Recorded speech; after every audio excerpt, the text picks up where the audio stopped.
ओम श्री गुरुभ्यो नमः। तप्तकाञ्चन गौरांगी राधे वृंदवनेश्वरी वृषभानुसुते देवी प्रणमामि हरिप्रिये। वसुदेवसुतं देवं कंसचाणूरमर्दनं देवकी परमानन्दं कृष्णं वन्दे जगद्गुरुम्। আজকে আমরা শুরু করছি স্বামী অচ্যুতানন্দজি মহারাজের লিখিত হৃদি বৃন্দাবনে।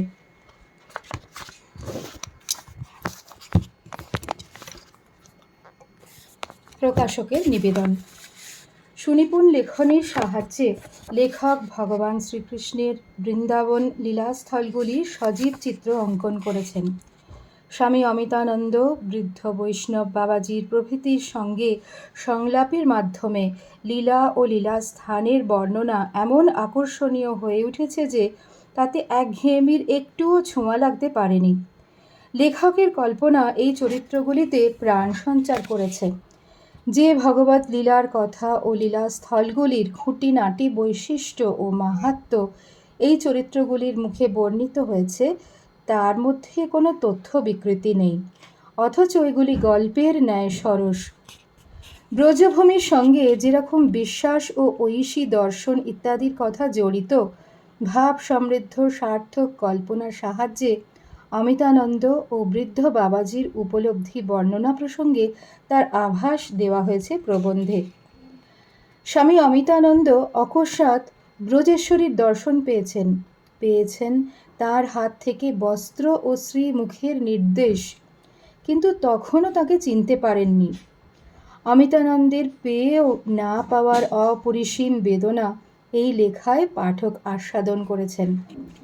বৃদ্ধ বৈষ্ণব বাবাজি ভাবচক্ষে বৃন্দাবন বিহারী লালাজির কেশীবধ দর্শন করতে করতে কল্পনা ও বাস্তবের ভেদ ভুলে গিয়ে নবল কিশোরের সেই দোষিক্ত দেহ নিজের উত্তরীয় দিয়ে মুছিয়ে দিতে যাচ্ছেন। লেখকের কল্পনার এটি সার্থক প্রকাশ। প্রশ্ন উঠতে পারে, তীর্থ মাহাত্ম্য বর্ণনায় এই কল্পনার সাহায্য নেওয়া কেন? উত্তরে বলা যায়, মধু বৃন্দাবন প্রবন্ধটি বৃন্দাবন ধামের ট্রাভেলার্স গাইড নয়। অয়েল পেন্টিং যেমন ফটোগ্রাফ থেকে ভিন্ন হয়, অয়েল পেন্টিংয়ে শিল্পীর কল্পনা মিশবেই, ফটোগ্রাফি কিন্তু ফটোগ্রাফারের কল্পনার কোনো অবকাশ নেই। অয়েল পেইন্টিংয়ের মতো সার্থক এই প্রবন্ধে তাই লেখকের কল্পনার রং লাগা অপরিহার্য। ভাব ও কল্পনা ভাব সাধকের পরম সম্পদ। ধ্যান ও পূজা, বিশেষ করে মানস পূজার অনেকটাই তো মনের কল্পনা। কল্পনার এই গুরুত্ব লক্ষ্য করেই স্বামী তুরীয়ানন্দজি বলতেন, আজকের কল্পনাই কালকের উপলব্ধিতে রূপান্তরিত হয়। Today's imagination is tomorrow's realization. পুরুষ দেহধারী সাধক নিজেকে শ্রী রাধিকার সখী ললিতা কল্পনা করে সাধনা করেন। দাস্যভাব সাধনের সময় শ্রীরামকৃষ্ণ নিজেকে মহাবীর হনুমান বলে ভাবতেন ও সেরকম আচরণ করতেন। সুতরাং সার্থক ভগবৎ বিষয়ক কল্পনা দোষের তো নয়ই, বরং সাধকের পক্ষে পরম কল্যাণকর। কবি কৃত্তিবাস গোস্বামী, তুলসীদাস প্রমুখ কবিদের ভাবপুষ্ট কল্পনায় শ্রীরামচন্দ্র যে মহা ঐশ্বর্যে ও মাধুর্যে বিশ্বপতি শ্রীরামচন্দ্র রূপে আমাদের সম্মুখে বিরাজিত, তার সঙ্গে ঐতিহাসিক অস্পষ্ট চরিত্র অযোধ্যাপতি রামচন্দ্রের কতই না অমিল। এই কল্পনার জন্য সাধক কবিরা তিরস্কৃত হন না, হন সমাদৃত। এই ভাবটির সার্থকতা স্বীকার করেই রবীন্দ্রনাথ লিখেছেন, কহিলা বাল্মীকি তবু নাহি জানি সমগ্র বারতা, সকল ঘটনা তাঁর ইতিবৃত্ত রচিব কেমনে, পাছে সত্যভ্রষ্ট হই এই ভয় জাগে মোর মনে। নারদ কহিলা হাসি, সেই সত্য যা রচিবে তুমি, ঘটে যা তা সব সত্য নহে। কবি তব মনোভূমি রামের জন্মস্থান, অযোধ্যার চেয়েও সত্য যেন। বর্তমান গ্রন্থের লেখকের কল্পিত চরিত্রগুলির প্রসঙ্গেও একই কথা। মধু বৃন্দাবনী নামে এই প্রবন্ধগুলি দীর্ঘদিন উদ্বোধন পত্রিকায় প্রকাশিত হয়েছিল। সেগুলি আসলে লেখকের হৃদয় বৃন্দাবনে তার নিজস্ব রসাস্বাদনের বহিঃপ্রকাশ মাত্র। বর্তমান গ্রন্থখানি সেই প্রবন্ধগুলির সংকলিত রূপ এবং পরিবর্তিত নামে হৃদে বৃন্দাবন রূপে প্রকাশ। গ্রন্থখানির ভূমিকা লিখেছেন সুদূর আমেরিকার আমাদের একটি বেদান্ত কেন্দ্রের অধ্যক্ষ স্বামী শ্রদ্ধানন্দজি, যিনি দীর্ঘদিন উদ্বোধন পত্রিকার সম্পাদকও ছিলেন এবং দেশে বিদেশে বহু মানিত। ভূমিকাটি নিঃসন্দেহে গ্রন্থখানির গৌরব বৃদ্ধির সহায়ক। আশা করি গ্রন্থখানি সর্বজনের আনন্দদানে সমর্থ হবে। ভূমিকা। উদ্বোধনে স্বামী অচ্যুতানন্দ লিখিত মধু বৃন্দাবন নামে তার শ্রীকৃষ্ণের লীলাক্ষেত্র বৃন্দাবন এবং আশেপাশের তীর্থগুলির ভ্রমণ কাহিনী ধারাবাহিকভাবে যখন প্রকাশিত হইতেছিল, তখন মাঝে মাঝে পড়িয়া বড় আনন্দ লাভ করিতাম। সম্প্রতি তিনি জানাইয়াছেন যে কাহিনীগুলি একত্রিত করিয়া একটি বই উদ্বোধন হইতে প্রকাশিত হইবে। বড়ই সুসংবাদ। আমাকে ওই বইটির একটি ভূমিকা লিখিয়া দিতে অনুরোধ করিয়াছেন। আমার দুর্বল স্বাস্থ্যে কাজটি কঠিন হইলেও মধু বৃন্দাবনের মধুর লোভে সম্মত হইয়াছি। বাস্তবিক পাতায় পাতায় লেখক মধু ছড়াইয়া দিয়াছেন। মধু বৃন্দাবন এই নামটির জন্য তাহাকে সর্বাগ্রে ধন্যবাদ জানাই।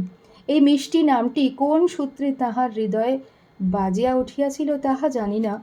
বইয়ের নাম শুনিয়াই নানা দিক হইতে ভ্রমরকুল সারা বইয়ে পরিব্যাপ্ত মধু পান করিয়া তৃপ্তি লাভ করিবে সন্দেহ নাই। ভ্রমণ কাহিনী বলিতে যাহা বুঝায় মধু বৃন্দাবন সে শ্রেণীর পুস্তিকা নয়। ভ্রমণ কাহিনীতে থাকে ইতিহাস, পথের ইতিবৃত্ত, ভ্রমণের স্থানে থাকিবার খাইবার ব্যবস্থাদি, স্থানীয় ব্যবসা বাণিজ্যের পরিচয়, লেখকের নিজের কথা কিছু কিছু। ভ্রমণ বৃত্তান্তে অনেক কিছু পড়িবার মশলা পাওয়া যায়, কিন্তু মধু পাওয়া কঠিন।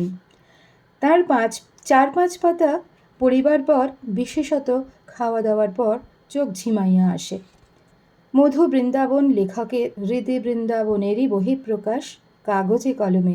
তাই গ্রন্থটির নূতন নাম হৃদে বৃন্দাবনে। হৃদে বৃন্দাবনে একটি গল্পের বই। বইয়ের স্থান কাল পাত্রাদি কাল্পনিক নয়, সত্য হইলেও নিবন্ধগুলি গল্পের মতোই মিষ্টি। পড়িবার সময় মনে হয় ঠাকুমার কাছে বসিয়া গল্প শুনিতেছি। ঠাকুমার গল্পের একটি ঐতিহ্য আছে। ঠাকুমা যখন ছোট বালিকা ছিলেন, তিনি এই কাহিনীগুলি শুনিয়াছিলেন তার ঠাকুমা বা ঠানদিদির কাছে। বৃন্দাবনের নানা স্থান, বিগ্রহ, ব্রজমণ্ডলের প্রাচীন ভক্তদের কাহিনী অচ্যুতানন্দজি মনোরমভাবে আমাদের শুনাইয়াছেন।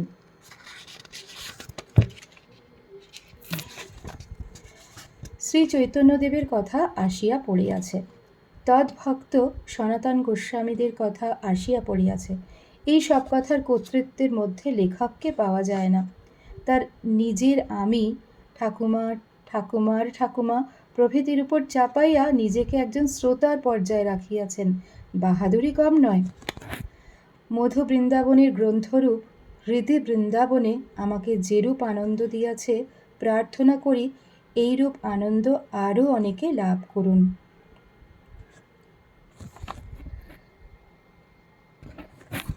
ইতি Swami Shraddhananda, Vedanta society, Sacramento, California, USA,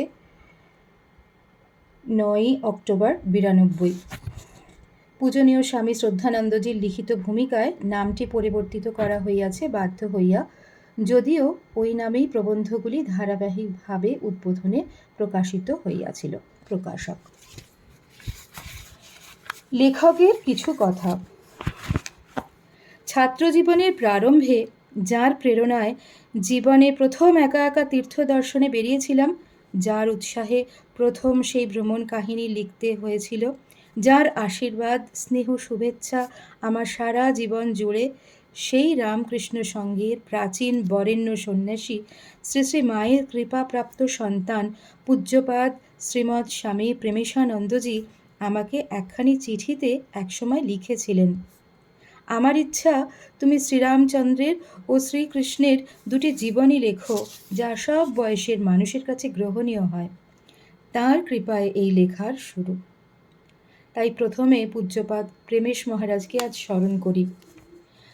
তারপরে গত 1986-তে বৃন্দাবনে কয়েক মাস বাসকালে যখন প্রতিদিন সকালে বিকেলে বিভিন্ন তীর্থ দর্শন করে এসে পরদিন সেবাশ্রমে শয্যাশায়ী পূজনীয় শারদেশানন্দজিকে ওইসব তীর্থ বিবরণ শোনাতাম, তখন শ্রী শ্রী মায়ের সেই সেবক সন্ন্যাসীর মুখ উজ্জ্বল হয়ে উঠত এই লীলা স্মরণে।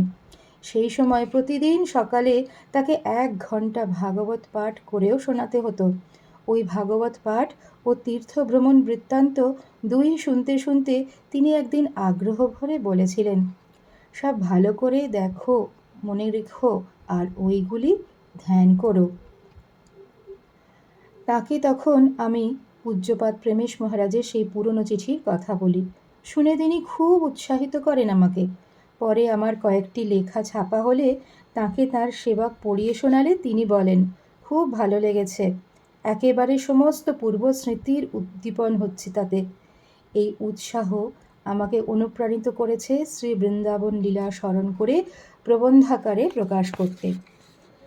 অবশ্য এই প্রবন্ধমালা দীর্ঘদিন উদ্বোধনে প্রকাশের জন্য যার নাম প্রথমে করতে হয় তিনি বর্তমান উদ্বোধন পত্রিকার সহ সম্পাদক শ্রীমান পূর্ণাত্মানন্দজি। তারই নিয়ত তাগিদ ও প্রবল আগ্রহ আমাকে এই দীর্ঘ প্রবন্ধমালা লিখতে ঠেলে নিয়ে গিয়েছে। আর রামকৃষ্ণ মঠ ও মিশনের বর্তমান সাধারণ সম্পাদক পূজনীয় স্বামী আত্মস্থানন্দজির প্রতিদিন প্রাতঃভ্রমণের সময় হাস্যরসিকতার মধ্যে দিয়ে বৃন্দাবন লীলার সমালোচনা আমাকে উৎসাহিত করেছে আরও তথ্য নির্ভর করে প্রবন্ধ রচনায়। গ্রন্থের ভূমিকা লিখেছেন পূজ্যপাদ স্বামী শ্রদ্ধানন্দজি। আমার প্রতি অশেষ স্নেহপরায়ণ মহারাজ তার সরস লেখনীতে এই ভূমিকায় যা বলেছেন তা আমার পরম গৌরব। পাণ্ডুলিপি অনুলিখনে অনেক ব্রহ্মচারীর সাহায্য পেয়েছি। তাদেরকে এবং এই পুস্তক প্রকাশে আরও শ্রদ্ধেয় যে সমস্ত স্বামীজিদের সহানুভূতি সাহায্য পেয়েছি তাদের সকলকে আমার প্রণাম জানাই। এই গ্রন্থের লভ্যাংশ বেলুড় মঠের আরোগ্য ভবনের বৃদ্ধ সাধুদের সেবায় নিবেদিত হলে আমি আনন্দ পাব। গ্রন্থখানি সকলের ভগবত লীলা স্মরণের সহায় হোক, এই প্রার্থনা। ইতি স্বামী অচ্যুতানন্দ, নিবেদক, বেলুড় মঠ, শরৎ পূর্ণিমা, 1399।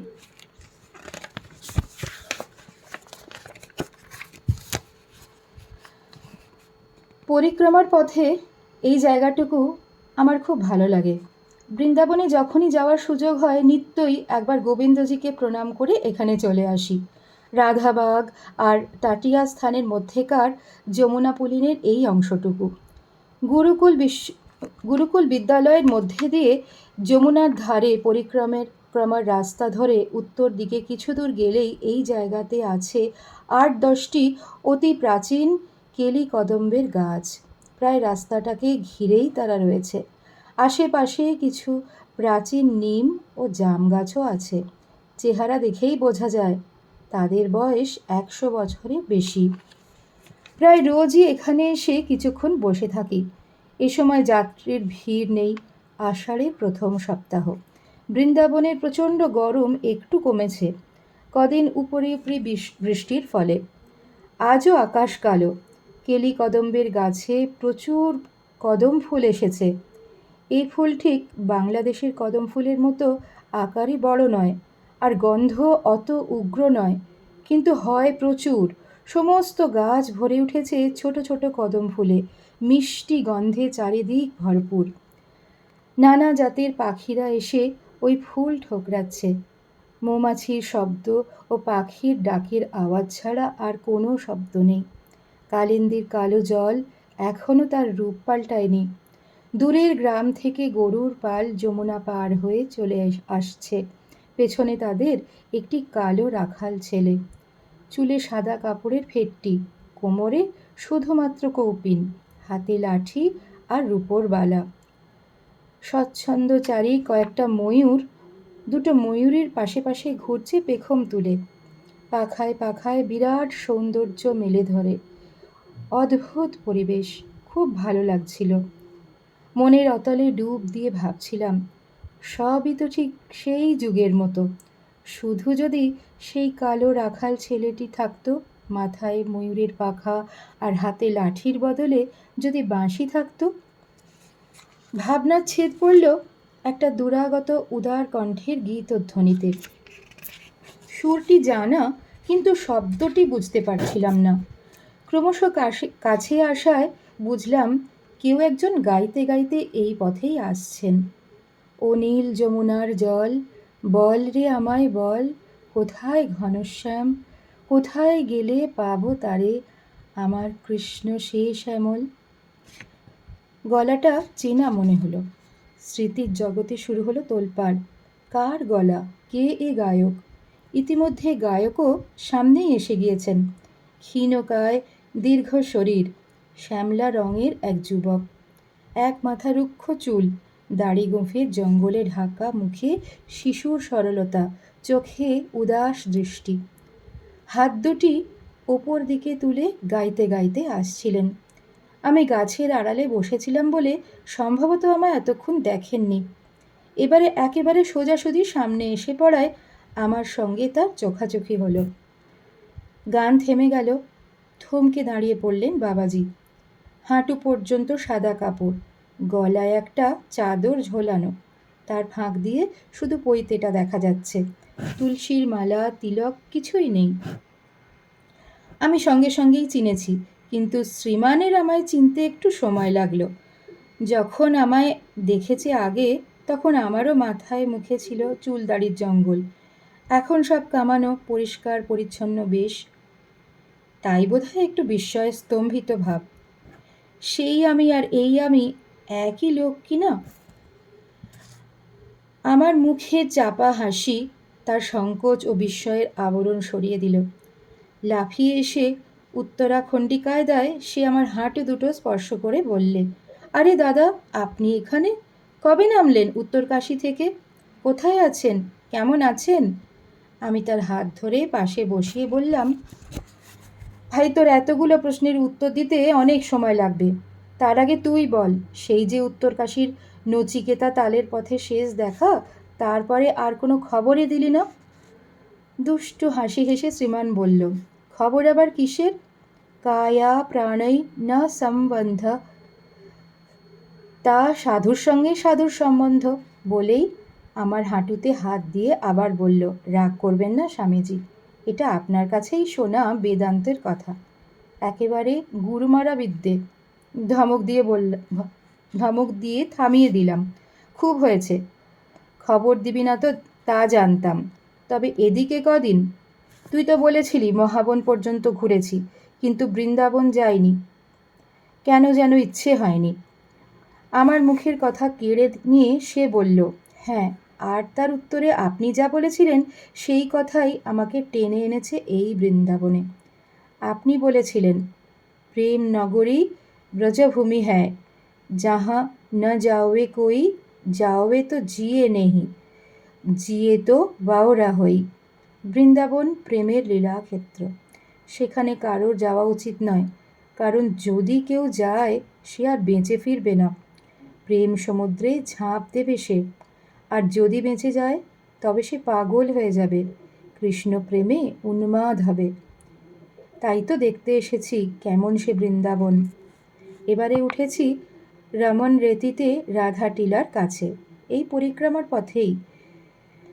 তা হলো বই কি বছর খানেক। মাধুকরী করি আর নিত্য পরিক্রমা করি। খারাপ লাগছে না, কিন্তু এখনো মরিনি, আর পাগল হয়েছি কি না তাও বুঝতে পারছি না। তবে এই ক্ষেত্র যে অন্য তীর্থ থেকে কিছুটা আলাদা তা একটু একটু বুঝতে পারছি। আমি বললাম, ঠিক ধরেছ ভাই, এখানকার আকাশ বাতাস, নদীর জল, গাছপালা, ফুল, পশু পাখি, নদীর চর, পরিক্রমার পথের ধূলি, সব অদ্ভুত সুন্দর। তারা যেন কিছু বলতে চায়। একটু কান পেতে থাকলে, মন দিয়ে ভাবলে, একটু প্রাণকে এদিকে ঘোরাতে পারলে সেই অশ্রুত ধ্বনি শোনা যায়। আর তার ঝংকার সত্যিই মানুষকে পাগল করে দেয়, বাউরা হয়ে যায় সে। তোমাকে দেখে মনে হচ্ছে তুমিও সে আনন্দ এই 1 বছরে কিঞ্চিৎ পেয়েছ। নইলে কেন পড়ে আছো এখানে? সত্যি কিনা বলো। তার মুখের দিকে তাকিয়ে দেখি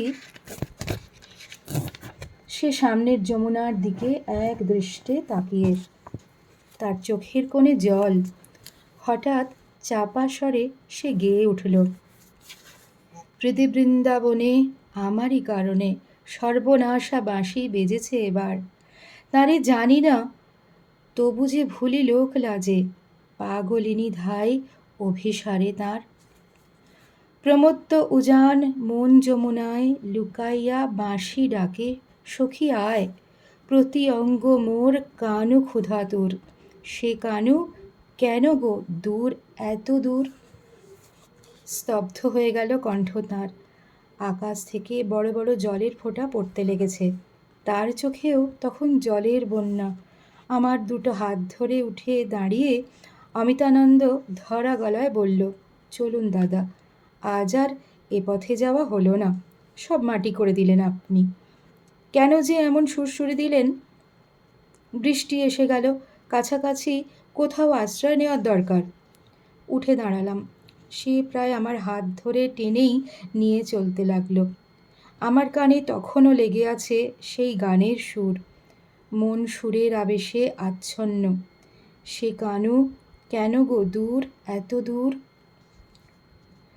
আমরা গিয়ে উঠলাম টাটিয়া স্থানে। যমুনার ধারে যতগুলি আশ্রম আছে এদিকে, তার মধ্যে এইটি আমার সবচেয়ে ভালো লাগে। কত পুরনো গাছ ও লতার কুঞ্জে কুঞ্জে ঘেরা আশ্রমটি। ভেতরে উঠানে বালি সুন্দর করে রাখা হয়েছে, কোথাও বাঁধানো চত্বর নেই। আশ্রমটির বাসিন্দারা অত্যন্ত কঠোরই মহাত্মা, সকলেই ব্রহ্মচারী, সামান্য বহির্বাস পরনে, সারা মুখে এক ধরনের মাটি মাখা বৈরাগী সাধু। বিখ্যাত বৈষ্ণব সাধু হরিদাস স্বামীর ত্যাগী শিষ্য সম্প্রদায়ের মূল আস্তানা এইটি। এখানে হরিদাস স্বামীর ব্যবহৃত একটি অতি জীর্ণ কাঁথা, তাঁর করঙ্গ অর্থাৎ ভিক্ষা পাত্র ও সাপের মতো বাঁকানো একটি গাছের ডালের লাঠি এখনও পরম শ্রদ্ধার সঙ্গে রক্ষিত আছে। প্রতি বৎসর রাধাষ্টমীর দিন সেগুলি সর্বসাধারণের দর্শনের জন্য বাইরে রাখা হয়। ওই দিন এই আশ্রমে বিরাট উৎসব হয়। উৎসবের বৈশিষ্ট্য হচ্ছে সেদিন কচুর তরকারি, কচু সেদ্ধর ভোগ হয়। অবশ্য তার সঙ্গে আরও নানা জিনিস থাকে, কিন্তু কচুই প্রাধান্য পায় তাতে। এ এক অদ্ভুত ব্যাপার। মহাবৈরাগী হরিদাস স্বামী এইসব বন্য খাদ্য খেয়ে শরীর ধারণ করতেন, তাঁরই স্মৃতিতে এই ব্যবস্থা। তিনি ছিলেন সখী ভাবের সাধক। নিজেকে শ্রীমতী রাধারানীর সখী ললিতা দেবী জ্ঞানে সাধন করতেন। এই আশ্রমের মূল বিগ্রহ বিহারীজি। শহরের মধ্যেকার আসল বিহারীজি বা বাঁকে বিহারীজির বিগ্রহেরই ক্ষুদ্রতর সংস্করণ। এখানকার সেবা অত্যন্ত নিষ্ঠার সঙ্গে হয়। এখানকার মহন্ত মহারাজও বসেন বালির বেদিতে খড়ের ছাউনি দেওয়া চালাঘরে। বৈষ্ণব শাস্ত্রে তার বিশেষ দখল। আমরা ঠাকুর প্রণাম করে তার কাছে যেতেই তিনি কাছে একটা চট পেতে দিয়ে বসতে বললেন। পাশে বসে একজন ব্রহ্মচারী সেবক হাওয়া করছিলেন, তাকে একটু প্রসাদ এনে দিতে বললেন। প্রসাদ ধারণ করে তার কাছে জানতে চাইলাম, এই আশ্রম কিভাবে প্রতিষ্ঠা হয়েছিল? তার উত্তরে তিনি শোনালেন এক দীর্ঘ কাহিনী। এই আশ্রমের প্রতিষ্ঠার কাহিনীর পেছনে আরও একটি কাহিনী আছে। সে এক অলৌকিক সাধকের সাধন কথা। তার নাম প্রায় অনেকেই জানেন, তানসেনের সঙ্গীত গুরু হরিদাস স্বামী বলে। কিন্তু সেইটাই তার আসল পরিচয় নয়। তার জীবন অদ্ভুত। এই বৃন্দাবনে তিনি বিহারিনজি বলে পরিচিত। তার বাল্যজীবন সম্পর্কে নানা মত প্রচলিত। 1478 অথবা 1480 খ্রিস্টাব্দে আলিগড়ের কাছে রাজপুর গ্রামে পাঞ্জাব থেকে আগত এক সারস্বত ব্রাহ্মণ পরিবারে তাঁর জন্ম। বাবার নাম আসধীর। ভক্তমাল গ্রন্থে আছে, আসধীরেতি নাম নাসিদ বিপ্র গুর্জর সম্ভবঃ তস্য পুত্রেতি বিখ্যাত হরিদাস ইতি স্মৃতঃ। আসধীরও বৈষ্ণব সাধক ছিলেন।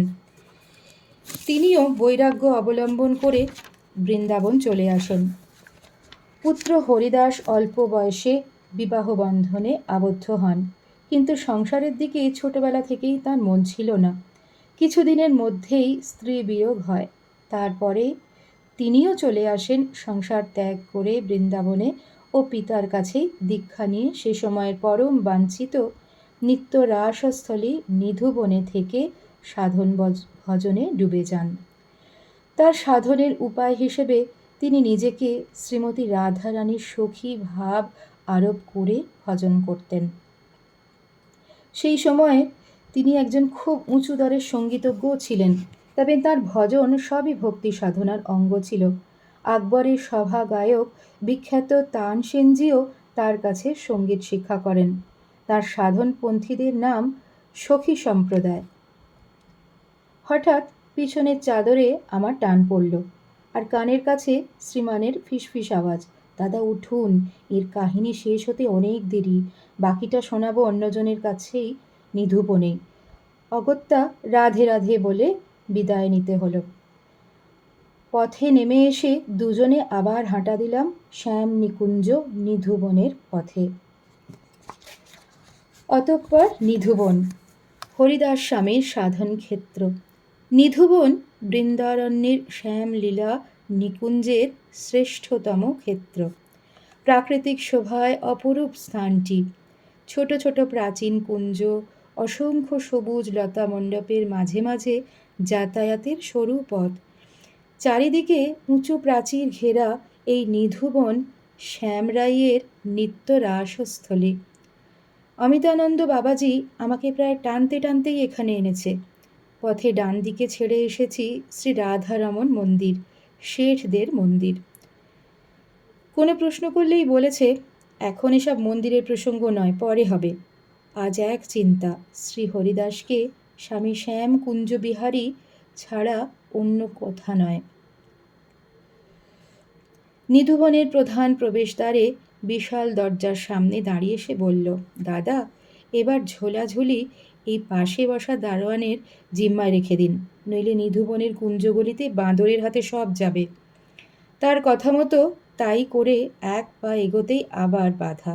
সে বলে ওঠে, এই প্রথম চত্বরে বাঁদিকে দেখছেন একটি ছোট মন্দির, বিগ্রহশূন্য। এটি কিন্তু বিহারীজির আদি মন্দির। হরিদাস স্বামীর সময় এখানেই তারা আরাধ্য বিহারীজি ছিলেন। পরে বাইরে তাঁর বর্তমান মন্দির তৈরি হলে সেখানে তাকে নিয়ে যাওয়া হয়। এই চত্বর সবটাই বাঁধানো। এরপর দ্বিতীয় ফটক পার হয়ে মূল নিধুবন এলাকায় আমরা এসে পৌঁছালাম। বেশ কয়েক ধাপ সিঁড়ি ভেঙে নিচে নামতে হয়। এটি প্রাচীন বৃন্দাবনের বহু আনন্দলীলার সাক্ষী। বৃন্দাবনের প্রাচীন মন্দিরাদি কাল বশে লুপ্ত হয়েছিল। শ্রীমৎ মহাপ্রভু ও তাঁর পার্শ্বদের চেষ্টায় ধীরে ধীরে সেই সব লুপ্ত তীর্থ উদ্ধার পায়। সেইভাবেই এই নিধুবনও আবার লোকলোচনের সামনে ফিরে আসে তার দিব্য রাস ও মাধুরীর পরিচয় দিতে। অথচ আশ্চর্যের বিষয়, বৃন্দাবনের তৎকালীন বিখ্যাত গৌড়ীয় স্বর গোস্বামীর জীবনে নিধুবনের বিশেষ কোনো উল্লেখ নেই। উল্লেখ নেই বিহারীজির কথাও। যদিও প্রায় একই সময় স্বর গোস্বামীর বৃন্দাবনে বিরাজকালে এই নিধুবনের থেকে তপস্যা করেছিলেন আর একজন বিখ্যাত সাধক, যার প্রেমের টানে বৃন্দাবন বিহারী এই নিধুবনেই প্রকট হন। সেই রসিক সাধক হরিদাস স্বামী। আজ তার তপক্ষেত্র দর্শনেই আমরা এসেছি এখানে। নিধুবন চত্বরে ঢুকেই অমিতানন্দ বাবাজি সাষ্টাঙ্গে মাটিতে লুটিয়ে পড়ল। সর্বাঙ্গে ব্রজরজ মেখে উঠে দাঁড়িয়ে করজোড়ে আমায় বলল, দাদা, একটু কৃষ্ণ স্তুতি করুন। এই লীলাস্থলে তার বন্দনা দিয়ে আমাদের তীর্থ পরিক্রমা শুরু হোক। সাষ্টাঙ্গে প্রণাম করে উঠে আমার মনে পড়ল বিখ্যাত সেই স্তবটি। তাই সুর করে আবৃত্তি করতে লাগলাম। এহি মুরারে কুঞ্জ বিহারে, এহি প্রণত জনপান্থ, হে মাধব মধুমথন বরেণ্য, কেশব करुणा सिन्धो रासनिकुञ्जे गुञ्जति नियतं भ्रमरशतं कीलकान्त एहि निभृतपथपान्थ त्वामिह याचे दर्शनदानं হে মধুসূদন শান্ত। কুঞ্জবিহারীর এই নিভৃত লীলা নিকেতনে পা ফেলতেই সত্যি সংকোচ হচ্ছিল। ভাবতে ভালো লাগছিল কত যুগ আগে এখানেই বৃন্দাবন বিহারীলাল প্রেমানন্দে মাতোয়ারা হয়ে কত নৃত্য ছন্দে মাতিয়ে তুলেছিলেন ভক্ত চূড়ামণি রসিক শ্রেষ্ঠা গোপাঙ্গনাদের। জগতের সব আকর্ষণ তুচ্ছ বোধ করে যারা ছুটে আসতেন তাদের জীবন সর্বস্ব পরমাত্মস্বরূপ কৃষ্ণচরণে আত্মনিবেদনের জন্য। তারা জানতেন কৃষ্ণকে, আর তাঁরাই বা কে। তাই তো তাঁরা বলতে পেরেছিলেন, না খলু গোপিকানন্দন ভবান অখিল দেহিনাম অন্তরাত্মদৃক। সর্বান্তর্যামীকে বাইরে এনে অন্তরের আনন্দ সত্তাকে বাইরে রূপ দিয়ে সেই রূপসায়রে ডুব দিয়ে অমৃতত্ব লাভের আশায় গোপিনীরা পাগলিনীর মতো ছুটে ছুটে আসতেন যমুনা পুলিনে, এই নিধুবনে। সেই নিধুবনে আজ এসেছি কৃষ্ণ ভক্তের জীবন কথার অনুচিন্তন করতে। শ্রীকৃষ্ণ আর কৃষ্ণ ভক্ত এক। ভক্ত কথার স্মরণে কৃষ্ণের কৃপা লাভ সহজে হয়। তাই শাস্ত্র বলছেন, আরাধনানাং সর্বেষাং বিষ্ণুর আরাধনং পরম তস্মাৎ পরতরং দেবী তদীয়ানং সমর্চনম তস্মাৎ সর্বপ্রয়ত্নেন বৈষ্ণবান পূজয়েত সদা সর্বং তরতি দুঃখৌঘং মহাভাগবত অর্চনাৎ। ভগবত লীলা স্মরণের সঙ্গে সঙ্গে আজ আমরা সাধক চূড়ামণি হরিদাস স্বামীর কথাও শুনব বলে এখানে এসেছি। নিধুবনে প্রবেশ করে কুঞ্জেশ্বরী শ্রীমতী রাধারানীর উদ্দেশ্যে প্রণাম জানিয়ে ডান দিকে কিছুটা এগিয়ে গিয়েই পৌঁছলাম একটি মন্দিরের মতো স্থানে। বেশ বড় একটি নাট মন্দির, প্রায় চতুষ্কোণ। তার সংলগ্ন 3টি ঘর, মাঝেরটি বড়, দুপাশের 2টি ছোট। মাঝের ঘরেই হরিদাস স্বামীর সমাধি। এটা তার সাধনস্থলীও। এখানেই দেখা হলো রাধিকা দাস বাবাজির সঙ্গে। তিনি দীর্ঘদিন শ্রী বৃন্দাবনের সেবা করছেন। এই নিধুবনই তাঁর দিনের বেলার ভজন স্থান। রাত্রে চলে যান কালাবাবুর কুঞ্জে। অমিতানন্দ বাবাজি তাকে দেখতে পেয়েই আমাকে টেনে নিয়ে গেল তাঁর কাছে। তিনি তখন খুব তন্ময় হয়ে একটি পাতার ঝাড়ু দিয়ে নিধুবনের রাস্তা ঝাঁট দিচ্ছিলেন। আমাদের দেখে ইঙ্গিতে একটু অপেক্ষা করতে বললেন। অল্পক্ষণ পরেই ঝাড়ুটি চাতালের এক পাশে রেখে হাতটি মাথায় মুছে নিয়ে আমাদের কাছে এসে রাধে রাধে বলে ভূমি লুণ্ঠিত প্রণাম জানিয়ে আমার হাত দুটি ধরে কাছে এসে বসলেন। মন্দিরের একটু তফাতে, অথচ মন্দিরের সব কিছু যাতে দেখা যায় এমন স্থানে। ইনি পূর্বাশ্রমে ছিলেন একটি উচ্চ ইংরেজি বিদ্যালয়ের একজন ড্রয়িং টিচার। সুদর্শন অথচ তপক্লিষ্ট বাবাজির শরীরে কোনো বৈষ্ণবীয় চিহ্ন নেই। একটি মার্কিনের টুকরো বহির্বাস হিসেবে হাঁটু পর্যন্ত কোমরে জড়ানো, খালি গা, মাথার চুল উস্কো খুস্কো, গলায় একটি সুতোয় শুধু একটি তুলসী কাঠের দানা। কিন্তু চোখ দুটি অপূর্ব সুন্দর, টানা টানা। চোখের চাউনি বড় উদাস। বয়স 60-এর কাছাকাছি। কিছুক্ষণ আমার দিকে এক দৃষ্টে তাকিয়ে হঠাৎ বলে উঠলেন, ও বাবা, এ যে দেখছি বড় চেনা মুখ। সে আলোক লুকালো কোথায়? এতদিন পরে একেবারে সন্ন্যাসীর বেশে, তাও পাগলা অমিতের সঙ্গে। ব্যাপারটা কোন দিকে গড়াবে আন্দাজ করেই আমি তার হাত দুটি জড়িয়ে ধরে বললাম, থাক বাবাজি, আর উচ্ছ্বাসের দরকার নেই। এখন দয়া করে আপনি পাগলা অমিতকে একটু সাহায্য করুন। সে আমাকে এই বনের উপাস্য দেবতা ও তার সাধকের কথা শোনাবে বলেই আপনার কাছে এনেছে। আমার কথা শোনানোর চেয়ে আপনার কথাই শোনার আগ্রহ আমার এখন প্রবল। দয়া করুন। উদাস চোখের চাউনি আরও প্রশান্ত হলো। এখন দৃষ্টি আমাকে ছেড়ে সামনের মন্দিরের দিকে ঘুরে গেল। তারপর স্থির হলো সেই দৃষ্টি। বোধহয় ডুব দিলেন হৃদয় সাগরে। সেখান থেকে তুলে আনবেন ভক্ত কথামৃত। হ্যাঁ, তাই। একটু পরে প্রায় আত্মস্থভাবেই বলতে শুরু করলেন, এই যে নিধুবন, একে প্রাচীনেরা বলতেন নিধিবন, অর্থাৎ বহু মূল্যবান সম্পদ স্বরূপ এই বন। বৃন্দারণ্যের দ্বাদশ অরণ্যের মধ্যে এটি অন্যতম শ্রেষ্ঠ। বৃন্দাবনবাসী ও বিশ্বাসী বৈষ্ণব ভক্তের বিশ্বাস, আজও এখানে নিত্য রাত্রে শ্যামল কিশোর রায় কিশোরীর সাথে নিত্য রাস বিহার করেন। তাই সন্ধ্যার পর এখানে কারও প্রবেশ নিষেধ। এমনকি বনচর বাঁদরেরাও বনের বাইরের ওই চত্বরে চলে যায়। তখন এই নিধুবন মেতে ওঠে দিব্য আনন্দে, নৃত্য গীতে। বনের বৃক্ষলতা আর কৃষ্ণসখা ময়ূরেরাই একমাত্র তার সাক্ষী থাকে। যদি কেউ ইচ্ছায় বা অনিচ্ছায় কখনো থেকে যায় এই নিধুবনে, সে আর ফিরে পায় না তার জীবন। অপর মানুষকে এসে বলতে পারে না তার রাত্রের দর্শন অনুভূতির কথা। এই মহাপবিত্র স্থান অনুভূতিবান সমর্থ সাধক ছাড়া, রসবেত্তা প্রেমিক তপস্বী ছাড়া তখন এ স্থানে প্রবেশ অসম্ভব। আজকের এই শহরের মাঝখানে প্রাচীর ঘেরা নিধুবন পূর্বের অরণ্যের সামান্য অবশেষ মাত্র।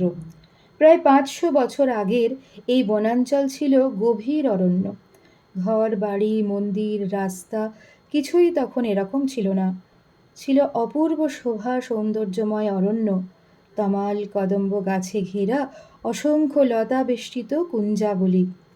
সেই অরণ্যে সম্ভবত ১৫০৩ খ্রিস্টাব্দে এসে হাজির হয়েছিলেন আলিগড়ের রাজপুর গ্রাম থেকে বিপত্নিক বৈরাগী ২৫ বছর বয়সের হরিদাস।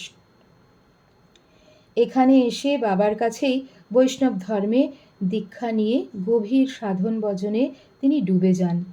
তার সাধন ধারা ছিল বিচিত্র। তার বিশ্বাস ছিল বৃন্দাবনে বাস রাসবিহারীলাল ও বৃন্দাবনেশ্বরী রাধারানীর কৃপা ছাড়া অসম্ভব। তার বিশ্বাস ছিল বৃন্দাবনে বাস বিহারীলাল ও বৃন্দাবনেশ্বরী রাধারানীর কৃপা ছাড়া অসম্ভব। আর সেই বৃষভানু নন্দিনী কৃষ্ণময়ীর কৃপা পেতে হলে তার সেবা করতে হবে, তার প্রসন্নতা লাভ করতে হবে। এই সেবার ভাবটি অন্তরে নিয়ে তিনি নিজেকে তার সহচরী ললিতা জ্ঞান করে ভজনে মত্ত হয়ে উঠলেন। তার সাধন উপকরণ ছিল প্রধানত সঙ্গীত। অপূর্ব কণ্ঠের অধিকারী হরিদাস গান গাইতে গাইতে ভাব সমুদ্রে ডুবে গিয়ে নওল কিশোরের আর রায়কিশোরীর প্রেম রসাস্বাদন করতে করতে তন্ময় হয়ে যেতেন। তার দিব্য গীতির শ্রোতা তখন ছিল ওই বনবৃক্ষলতা আর শাখাবিহারী মর্কট ময়ূরেরা। তবে এই সঙ্গীতের মূল শ্রোতা ছিল অবশ্যই দিব্য ক্রীড়ারত শ্যামল কিশোর ও রায়কিশোরী। ভাবদৃষ্টিতে হরিদাস স্বামী তাদের দর্শন করতে করতে স্বতঃস্ফূর্তভাবে সঙ্গীত রচনা করে গান গেয়ে যেতেন। ললিতা সখীর ভাবে ভাবিত হরিদাস স্বামী কৃষ্ণলীলার নিত্য প্রবাহিত রসমাধুরী প্রকট করার জন্যই নরশরীরে এই যুগে আবির্ভূত হয়েছিলেন। কৃষ্ণলীলা স্থূল ও জাগতিক বিকৃতি দেখে ব্যাকুল হয়ে প্রকৃত রসতত্ত্ব নিজ জীবনে অনুভব ও জগতে প্রচারের জন্য সংসার ছেড়ে এই নিধুবনে এসে সাধনা শুরু করেন। সেই সাধনা সঙ্গীতের মাধ্যমে প্রিয়তমের মনোরঞ্জন। বাংলাদেশে রামপ্রসাদ, কমলাকান্ত প্রমুখ সাধক কবিরা যেমন গানের মধ্য দিয়ে জগৎজননীর আরাধনা করে গিয়েছেন, তাদের দর্শন পেয়ে পরিতৃপ্ত হয়েছেন, এখানেও তেমনি এই হরিদাস স্বামী নিজের সুর ও লহরীতে শ্যামার রসতত্ত্ব মহিমা ব্যাখ্যায় ডুবে গিয়েছেন। সুগন্ধ লুকানো যায় না। দূর দূরান্তর থেকে সঙ্গীতানুরাগী ভক্ত রাজা মহারাজারা আসতে লাগলেন এখানে গীত সুধারস পান করতে। কিন্তু নিস্পৃহ নিষ্কিঞ্চন বিবিক্ত সাধক কোনো দিকেই লক্ষ্য না করে মত্ত হয়ে রইলেন প্রিয়তমের কেলি গানে। এইভাবেই রচিত হল তার বিখ্যাত রচনা কেলিমাল। কেলিমাল অপূর্ব ভক্তিভাব সমৃদ্ধ গ্রন্থ। এটি তিনি চিরকিশোর কুঞ্জবিহারী ও চিরকিশোরী রাধার নিত্যবিহার লীলা দর্শন করে কথোপকথনের মাধ্যমে রচনা করেছেন। কেলিমাল ছাড়া তার রচিত অষ্টাদশ সিদ্ধান্ত তার সখী সম্প্রদায়ের সাধকদের সাধনার তত্ত্বগ্রন্থ হিসেবে নির্দিষ্ট। এতে 18টি পদে তিনি তার সাধনধারা বলে গিয়েছেন। তার প্রবর্তিত সম্প্রদায়কে তিনি সখী সম্প্রদায় বলে পরিচিতি দিয়ে গেছেন। যমুনা তীরের টাটিয়া স্থানের সাধকেরা এই সখী সম্প্রদায়ের সাধক। হরিদাস স্বামীর ভাইয়ের বংশের গোস্বামীরা এবং বহু গৃহী ভক্তেরাও সংসারে থেকে এই সখী ভাবেরই সাধনা করেছেন। রাধিকা দাস বাবাজি থামলেন, আর তারপরেই বাবাজি এমন একটি কথা বললেন যা এই বিষয়ে জানতে আমাকে আরও আকৃষ্ট করল। তিনি বললেন, জানেন ভাই, আমাদের ঠাকুর রামকৃষ্ণ যখন বৃন্দাবনে আসেন তখন এই নিধুবনেই তার দেখা হয়েছিল এক সাধিকার সঙ্গে। তিনি গঙ্গামাই নামে খ্যাতা। গঙ্গামাই ছিলেন এই সখী সম্প্রদায়েরই সাধিকা। তিনিও নিজেকে ললিতা সখী জ্ঞান করে নিধুবনে সাধন করেছিলেন। ঠাকুরের মহাভাব অবস্থা দেখে তাকে তিনি দুলালী অর্থাৎ রাধারানীর অংশভূতা বলে মনে করেছিলেন, আর সেইভাবেই তার সঙ্গে আচরণ করতেন। ঠাকুরও এই ভাবময়ী সাধিকার টানে সেখানে থেকে যেতে চেয়েছিলেন তারই কাছে। বিহারীজির মাহাত্ম্য শুনে তার মন্দিরে গিয়ে তাকে দর্শন করে ঠাকুর দিব্য আনন্দে আপ্লুত হন। এই সব কথা লীলা প্রসঙ্গেই আছে। আমারও মনে পড়ল সেসব কথা। এই নিধুবন সেই শ্রীরামকৃষ্ণ পদধূলিপুত। তার মহাভাবের স্মৃতি জড়িত এই নিধুবন আমার কাছে তাই আরও আকর্ষণীয় হয়ে উঠল। শ্রী হরিদাসের সাধন পন্থায় আকৃষ্ট হয়ে তার কাছে প্রথমে আসেন তাঁরই এক আত্মীয় বিঠল বিপুল। কেউ বলে তিনি তার খুড়তুতো ভাই, কেউ বলে ভাইপো।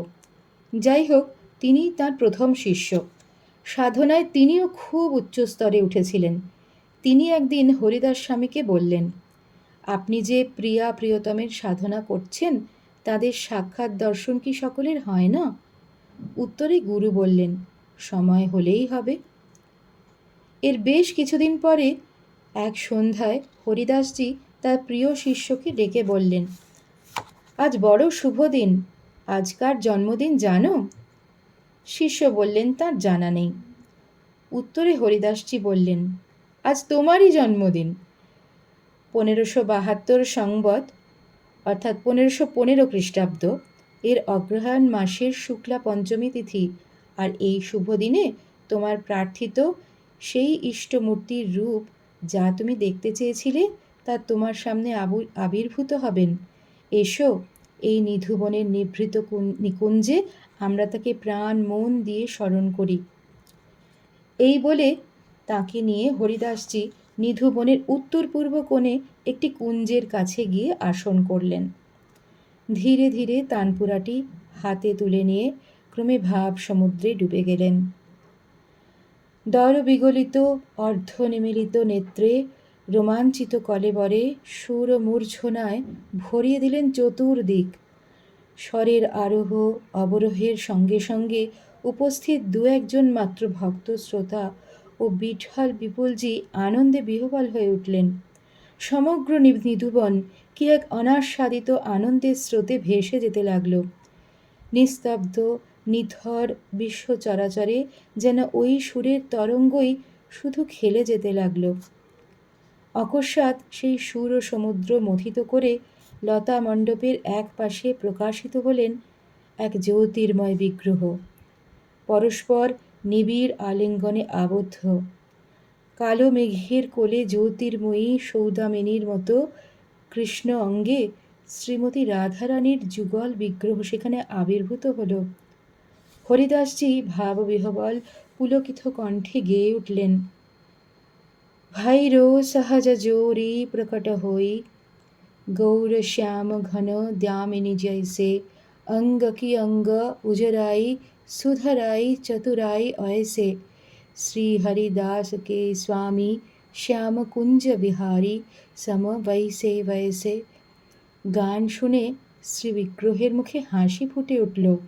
গীত শেষ হলে প্রিয়াজি বললেন, ললিতে কি চাও? হরিদাসজি বললেন, কিশোরীজি আমায় ভুলে গেছে। কিশোরীজি আমায় ভুলে গেছো, এটাই তো তোমার স্বরূপ। শ্যাম সুধা পেলে কি আর আমাদের কথা মনে থাকে? অভিমান ক্ষুব্ধ সখীর দিকে তাকিয়ে বিহারীজি বললেন, ললিতে তোমার ইচ্ছা তো পূর্ণ হয়েছে, এখন এই যুগল রূপেই তাহলে আমরা এখানে থাকব। বৈরাগী হরিদাসের মনে সঙ্গে সঙ্গে আরেকটি চিন্তার উদয় হল। তিনি করজোড়ে বললেন, ওগো আমার প্রাণসখা, এ যুগল রূপ তো নিকুঞ্জ বিহারী বিগ্রহ। নিকুঞ্জের বাইরে এই রূপের সেবা আমি কি করে করব? আমার প্রার্থনা তোমরা দুজনে এক হয়ে যাও আর চিরকাল এখানে বহুজন হিতায় বহুজন সুখায় বিরাজ করো, যাতে জগতের মানুষ তোমাদের এই অভিন্ন মূর্তি দর্শন করে চরিতার্থ হয়। তাই হলো। জ্যোতির্ময় সেই চেতন বিগ্রহের পরিবর্তে সেই স্থানের মাটির ভেতর থেকে তারপরেই পাওয়া গেল বর্তমান বাঁকে বিহারীজির শ্রী বিগ্রহ। বড়ে বাঁকে হি কুঞ্জ বিহারী, ত্রিভঙ্গ মুরারি বঙ্কিম বিগ্রহের সবই বাঁকা, চাউনি বাঁকা, বামে রাধা অঙ্গ দর্শন পিপাসায়। অপূর্ব সুন্দর বিগ্রহ। মূর্তির অভিষেক হয়ে গেল। সাধ্যমতো ভোগরাগের পর সেই প্রসাদ তিনি বিলিয়ে দিলেন ময়ূর মর্কটদের মধ্যে। সেই বিশেষ দিনটির স্মরণে আজও এখানে প্রতি বৎসর উৎসব হয়। এই তিথিকে এরা বলেন বিহার পঞ্চমী। এই বিগ্রহের অন্য নাম ইচ্ছা বিগ্রহ। নিত্য কিশোর নিরন্তর বিহরত সেবত শ্রী হরিদাস দুলারি। নিজের প্রাণপ্রিয়াকে হৃদয়ে ধারণ করে বিহারীজি এখানে নিত্য বিহার করেন। ভাবের সাধক হরিদাসজি বেশি সময়েই ভাবে তন্ময় হয়ে থাকতেন। ভাবনেত্রে তার আরাধ্য দেবতার নিত্য লীলা দর্শনানন্দে তিনি বিভোর হয়ে থাকতেন দিন রাতের বেশি সময়। একদিন সকালে দাঁতন করতে করতে যমুনায় গিয়েছেন, সঙ্গে একটা কলসিও নিয়েছেন। একেবারে স্নান সেরে যমুনার জল নিয়ে আসবেন। ওই জলে বিহারীজির পূজা স্নানাদি হবে। কিন্তু যমুনায় নেমে হঠাৎ তার ভাবান্তর হলো। স্থির হয়ে গেল দাঁত মাজা। একদৃষ্টে কি যেন দেখছেন, আর আনন্দ উপচে পড়ছে তার চোখে মুখে। ঘণ্টার পর ঘণ্টা কেটে যাচ্ছে, সময়ের হুঁশ নেই। ওদিকে নিধুবনে বিহারীজির মন্দিরে হইচই পড়ে গিয়েছে। হরিদাস স্বামী অভিষেকের জল নিয়ে এখনো এলেন না, কি ব্যাপার? খুঁজতে খুঁজতে অন্যান্য সেবকেরা যমুনার তীরে গিয়ে সেই ভাব বিভোর মূর্তি দেখে হতভঙ্গ। বহুজনের কণ্ঠস্বরে হরিদাসজির ভাব ভঙ্গ হল। বিস্মিত সাধক দুঃখিত হন বিহারীজির পূজায় বিলম্বের কারণ হয়েছেন জেনে। কিন্তু আরও কষ্ট পান চিরকিশোর বিহারীজির সেদিনের যমুনাকেলির দৃশ্য দর্শনে বাধা পাওয়ার জন্য। স্থান কাল সব ভুলে তিনি সেদিন দিব্য লীলা দর্শন করেছিলেন যমুনা সলিলে। এইভাবে নিরন্তর ভাব ও রাজ্যে বিরাজ করার ফলে দেব বিগ্রহের সেবার ত্রুটি হচ্ছে ভেবে তিনি নিজেই সেবার ভার তুলে দিয়েছিলেন তার প্রিয় শিষ্য বিঠল বিপুলজির হাতে। বিহারীজি প্রথমে এই নিধুবনের নিকুঞ্জ মহলেই ছিলেন, সেখানেই তার সেবা হতো। পরে বাইরে এনে ওই চত্বরে ভক্তদের তৈরি করে দেওয়া লাল পাথরের মন্দিরে তার পূজাদি হতে লাগলো। ক্রমে বিঠল বিপুলজিও ভাবের তোড়ে বিধি নিয়মের পারে চলে যেতে লাগলেন। তখন দেব বিগ্রহের সেবায় এলেন হরিদাস স্বামীর পূর্বাশ্রমের ছোট ভাই জগন্নাথ গোস্বামীজি। তিনি সংসারী ভক্ত ছিলেন। বর্তমানে বিহারীজির সেবকেরা ওই জগন্নাথ গোস্বামীজির বংশধর। হরিদাস স্বামীর সঙ্গীত সুধায় আকৃষ্ট ভক্তদের মধ্যে আকবরের সভার বিখ্যাত সঙ্গীতজ্ঞ তানসেনের নাম শোনা যায়। প্রবাদ আছে, হরিদাস স্বামীর জীবনের শেষ দিকে তানসেন তার গুরুর কাছে দিল্লীশ্বর সম্রাট আকবরকে নিয়ে আসেন। প্রথমে হরিদাস স্বামী সম্রাটকে গান শোনাতে অস্বীকার করেন। কারণ তাঁর গান মানুষকে সুখী করার জন্য নয়, ভগবানের প্রীতির জন্য তিনি ভজন গান করেন। পরে আড়াল থেকে আকবর তার ভজন শুনে মুগ্ধ হয়ে তাঁর উদ্দেশ্যে শ্রদ্ধা জানিয়ে যান। সেই সময়েই আকবর এইসব জীর্ণ বস্ত্রধারী, বিষয় বিরাগী সাধুদের দিব্য জীবন ও বিষয়ে অদ্ভুত অনাসক্তি দেখে বৃন্দাবনের নাম রেখে যান ফকিরাবাদ। আর এক ফরমানে এখানে সম্পূর্ণভাবে জীব হিংসা রোধ করার নির্দেশও জারি করে যান। শ্রীমতী মীরাবাই বৃন্দাবনে যখন আসেন তখন তিনিও বিহারীজির চরণে সঙ্গীতে প্রণাম জানান। हमारी प्रणाम श्री बांके बिहारी जी को, मौर मुकुट माथे पै विराजय, कुंडल अलका कान को, अधर मधुर पर बंशी बजाए, रोई रोषवे राधा प्यार को, ओह छवि देखी मगन भई मीरा, मोहन गिरिधर नागर को। প্রণাম জানিয়ে গেছেন আরও কত ভক্ত সাধকের দল। এদিকে হরিদাস স্বামী ক্রমশ অন্তর্রাজ্যে ডুবে যেতে লাগলেন। এই নিধুবনে প্রায় ৭০ বছর বিহারীজির সেবা করে সাধক চূড়ামণি হরিদাস স্বামী সম্ভবত ১৫৭৩ খ্রিস্টাব্দে ৯৫ বছর বয়সে কুঞ্জ প্রবেশ করলেন। চিরকিশোর চিরকিশোরীর নিত্যলীলায় তাঁদের সখী নিত্য প্রবিষ্ট হলেন। এতক্ষণ বসে বসেই রাধিকা দাস বাবাজির কাছে হরিদাস স্বামীর এই সব কথা শুনছিলাম। হঠাৎ দাঁড়িয়ে উঠলেন রাধিকা দাসজি, দুহাত ওপর দিকে তুলে গেয়ে উঠলেন, সুখ বৃন্দাবনে বহে প্রেম লহরী, দিবসে রাখাল চরান গোপাল, নিশি আগমনে ব্রজ গোপীশনে, প্রেমের মিলনে লীলা নিধুবনে, লয়ে রাধা বামে মহারাশেশ্বরী। বুঝলেন ভাই, বড় পবিত্র স্থান। এখানকার প্রতি ধূলিকণা কত অতীত ইতিহাসের সাক্ষী। কত ভক্ত সাধক, কত তপস্বী, কত হাজার হাজার বছর ধরে এখানে এসে এই একটি চিন্তাতেই তন্ময় হয়ে থেকেছেন। এই স্থান তাদের নিত্য লীলার স্থান। সেই সব সাধু ভক্তের ভাব ও চিন্তা জমাট বেঁধে এই স্থানকে আরও পবিত্র করেছে। একটু স্থির হয়ে বসতে পারলে সেই চিন্তা তরঙ্গ আপনাকেও ছুঁয়ে যাবে। ওই যে সামনে দেখছেন মাঝের ঘরটি, ওখানে একটি কুঠিয়ায় হরিদাস স্বামী থাকতেন, তার সমাধিও ওটি। এখনও তার তপস্বীর্ণ বিগ্রহের একটি পট সেখানে দেখা যাচ্ছে, হাতে তানপুরা, তন্ময় দৃষ্টি। একদিকে ময়ূর, অন্যদিকে গাছে টিয়া পাখি আর বাঁদর। সে সময় এরাই ছিল হরিদাস স্বামীর নিত্য সহচর। মানুষ কদাচিৎ আসত।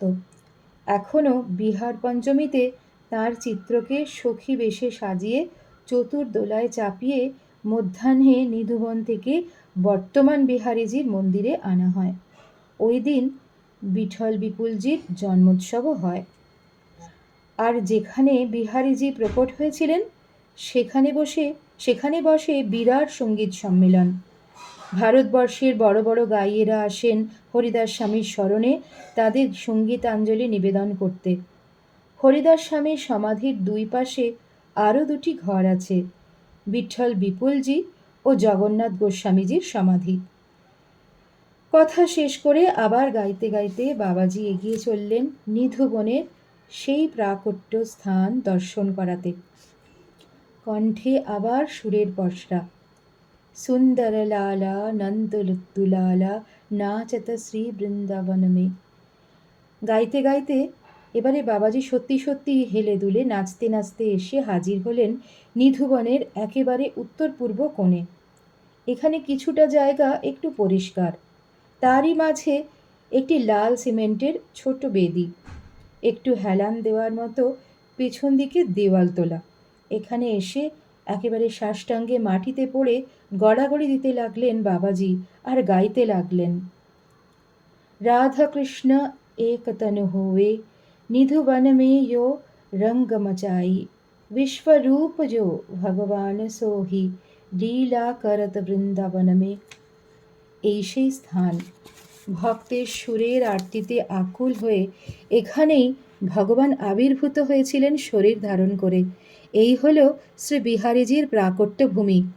বাঁকে বিহারী জয় হো তিহারি বলে ধূলিশয্যা থেকে উঠে বসে গম্ভীর হয়ে গেলেন বাবাজি।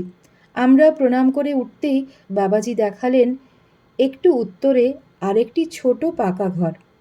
এর নাম রঙ্গমহল, যেখানে ছোট খাট বিছানা আছে। রাসলীলায় পরিশ্রমের পর শ্রী কিশোর কিশোরী এখানে বিশ্রাম করেন। তাদের শৃঙ্গারের সব মালা আভরণাদি দিয়ে এই শয্যা সন্ধ্যায় সাজিয়ে দিয়ে সেবকেরা চলে আসেন। পরদিন সকালে দেখা যায় সব এলোমেলো হয়ে আছে। আজও এখানে নিত্য লীলা চলে। বিশ্বাসী মন বিশ্বাস করে আনন্দ পায়। সংশয়ী মন মিথ্যা ভেবে উড়িয়ে দেয়। লাভ কার কতটা সেটা আপনারাই বিচার করুন। এরপর নিয়ে যাব সেইখানে যেখানে মুসলমান আমনের পর বিহারীজিকে এখান থেকে সরিয়ে নিয়ে বর্তমানের মন্দিরে প্রতিষ্ঠিত করা হয়। বর্তমান মন্দির প্রায় 250 বছরের পুরনো, তবে এখনকার মন্দিরের যে আকৃতি সেটি 125 বছরের মতো হবে। গোস্বামী বংশের ভক্তদের দানে এই মন্দির তৈরি হয়েছে। আজ আর সময় হবে না, কাল আপনাদের নিয়ে যাব সেখানে। কাল অক্ষয় তৃতীয়া, বড় শুভ দিন। ওই দিনই আপনাদের দর্শন হবে বিহারীজির শ্রীচরণ। পরদিন অক্ষয় তৃতীয়াতেই রাধিকা দাস বাবাজি ও শ্রীমান অমিতানন্দ শ্রী বিহারীজির মন্দিরে আমাকে এনেছিলেন নিধুবন থেকে। সেদিন ছিল প্রচণ্ড ভিড়। মন্দিরে আসার সংকীর্ণ গলিপথের দুধারে বহু রকমের মনোহারী দোকানে দোকানিদের হাঁক ডাক, বৃন্দাবনের বিখ্যাত রাবড়ি আর প্যাঁড়ার গন্ধের সঙ্গে গোলাপ আর বেল ফুলের সুগন্ধ, এই সব মিলিয়ে এক বিচিত্র পরিবেশ পার হয়ে যখন মন্দিরের সুবিস্তৃত সিঁড়ি বেয়ে উঁচু চাতালে উঠে এসেছিলাম, তখনই বাবাজি বলেছিলেন, এই মন্দির প্রায় 250 বছরের পুরনো, তবে বর্তমান শোভনসজ্জা 150 বছরের। সামনেই বিশাল তোরণ পার হয়ে নাট মন্দিরে ঢুকতে হয়। বাইরে দুপাশে মন্দির কমিটির অফিস, সেখানে প্রসাদ পাওয়ার আর ভোগ দেওয়া সংক্রান্ত টাকা পয়সা দেওয়া নেওয়া হয়। ভিতরে বাঁদিকে ভোগ রান্নার বিরাট ব্যবস্থা।